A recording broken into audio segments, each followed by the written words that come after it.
Di sini saya akan membahas suatu konflik yang terjadi dari tahun 1940-an hingga sekarang, yaitu adalah konflik yang terjadi di Xinjiang yang dikenal sebagai konflik Uyghur. Di dalam konflik ini terdapat banyak sekali pokok permasalahan, bukan hanya diskriminasi ras, tapi juga terdapat kesenjangan sosial dan juga kesenjangan dalam beragama, kecemburuan dalam beragama juga, dan juga diskriminasi etnis, dan juga ada ethnic cleansing dan genosida. Yang awalnya, saya ingin memulai dari sejarah apa itu sebenarnya Xinjiang. Xinjiang adalah bagian dari Tiongkok yang dimana daerah ini memiliki sumber kekayaan yang sangat kaya sekali, yang daerah ini memiliki luas sekitar 1,6 juta meter dan hanya bisa diisi oleh manusia satu perempatnya. Yang diperkirakan luas dari daerah ini sama seperti negara Iran, dan juga kekayaan alam yang ada di daerah ini sangatlah melimpah. Saya melansir dari dream.co.id, Xinjiang Kampung Muslim Cina yang berjudul Xinjiang Kampung Muslim Cina yang Kaya Raya. Cadangan minyak yang diperkirakan antara 20-40 miliar ton atau sekitar 20% cadangan minyak Tiongkok. Gas alam sedikitnya ada 12,4 triliun kaki kubik. Menurut data yang dilansir pemerintah Tiongkok pada tahun 2008, Xinjiang memproduksi 27,4 ton minyak mentah atau melebihi produksi ladang-ladang di Shandong, terbesar kedua. Sampai-sampai Tiongkok membangun pipa sepanjang 2.600 mil atau sekitar 4.000 km yang hanya untuk mengalirkan migas ke sebagian kota besar seperti Shanghai hingga Beijing dari wilayah Xinjiang. Dan juga Xinjiang memiliki sejarah yang panjang. Xinjiang tentunya dulu sangat digandrungi oleh beberapa negara, oleh beberapa wilayah tentunya. Banyak kekaisaran yang ingin merebut daerah Xinjiang ini, karena Xinjiang merupakan urat nadi dari jalur sutra yang menghubungkan timur Tiongkok hingga ke Beijing. Dan juga beberapa negara yang ingin merebut wilayah ini adalah contohnya etnis Han yang berasal dari Tiongkok, kemudian Turki, dan juga Mongol. Dan yang pada akhirnya tahun 1949 Xinjiang jatuh kepada kedudukan pemerintah Cina, dan pada kala itulah etnis yang hidup di Xinjiang mendapatkan berbagai diskriminasi. Yang pada kala itu pemerintah Cina langsung membangun ekonomi di sana yang diawali dengan migrasi. Pemerintah Cina mengirim etnis Han untuk tinggal di Xinjiang. Yang awalnya etnis Han hanya berjumlah 5%, kemudian bertambah banyak sehingga menjadi 45%. Tentunya nilai ini sangatlah banyak. Dan kemudian tidak itu saja, pemerintah Cina juga membatasi kebebasan beragama hanya untuk khusus etnis Uyghur saja. Sekitar 70% masjid telah dihancurkan oleh pemerintah Cina. Dan kemudian masalah ini semakin memanas ketika adanya kampanye strike hard yang dilakukan oleh separatis Cina pada kala itu. Dan sayangnya pemerintah Cina juga menyikapi hal ini secara keras, yang berakibat berdampak panjang hingga sekarang.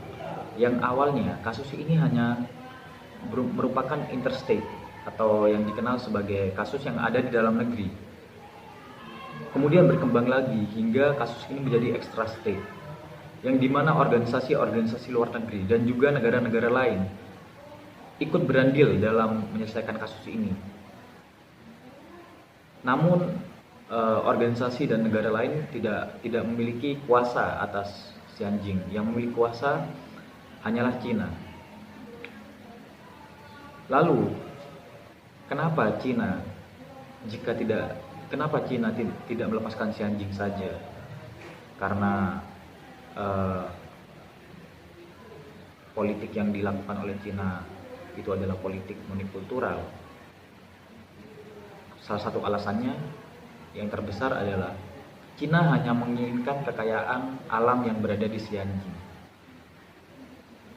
Namun Cina tidak pernah memikirkan etnis yang sudah tinggal di wilayah sana sejak lama. Mulai dari agama, kebebasan beragama, meskipun di dalam undang-undang yang ada di dalam Cina sudah menyatakan bahwa kebebasan beragama itu diatur oleh negara dan setiap orang itu memiliki kebebasan beragama, namun itu tidak sesuai kenyataan yang ada di Xinjiang. Tidak sesuai kenyataan. Dan juga saya ingin mengambil dari perspektif Islam di dalam konflik ini. Di dalam perspektif Islam itu terdapat yang namanya siasah dauliyah yang bermakna mengatur objek tertentu untuk tujuan yang lebih baik, sedangkan makna dauliyah adalah hubungan antar negara.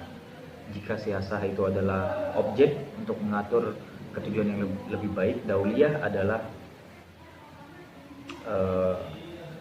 hubungan antar negara. Kedaulatan, kekuasaan tak hanya menjelaskan mengenai aturan hubungan antar negara. Namun siasah dauliyah menghindari dan mengurangi terjadinya perang, baik itu perang dalam negeri maupun luar negeri. Ada beberapa dasar-dasar dalam siasah dauliyah. Yang pertama adalah kesatuan umat manusia. Yang kedua adalah keadilan. Yang ketiga adalah persamaan. Yang keempat adalah kehormatan manusia, dan yang kelima adalah toleransi. Keenam juga adalah kerjasama manusia. Ketujuh kebebasan, kemerdekaan. Kedelapan adalah perilaku moral yang baik.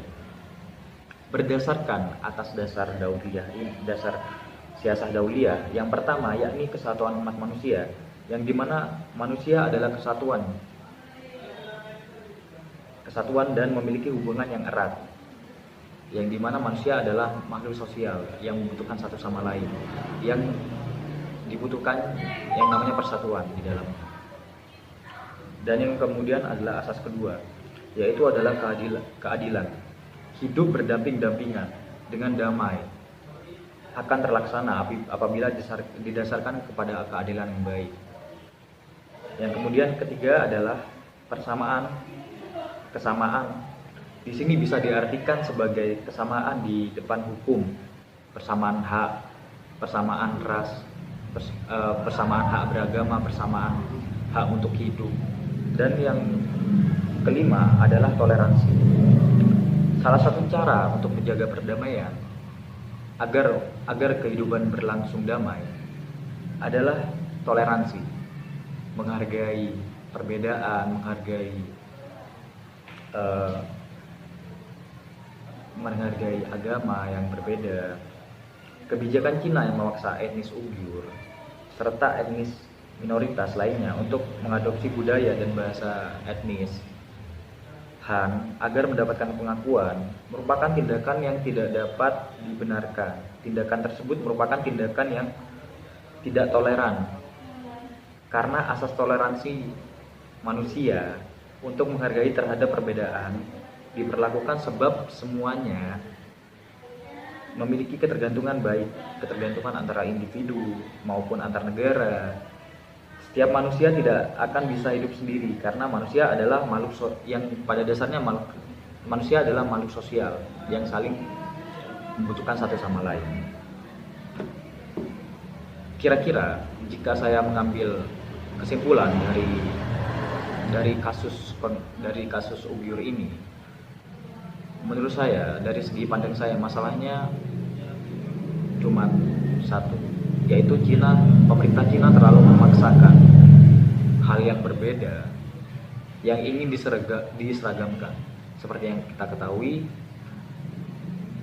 pemerintah Cina adalah yang menganut komunisme, yang dimana semuanya diatur oleh pemerintah Cina, termasuk juga kebebasan beragama. Tapi sayangnya hal itu hanya berlaku untuk etnis Uighur saja. Dan juga pemerintah Cina ingin menyelaraskan budaya yang ada di Uighur,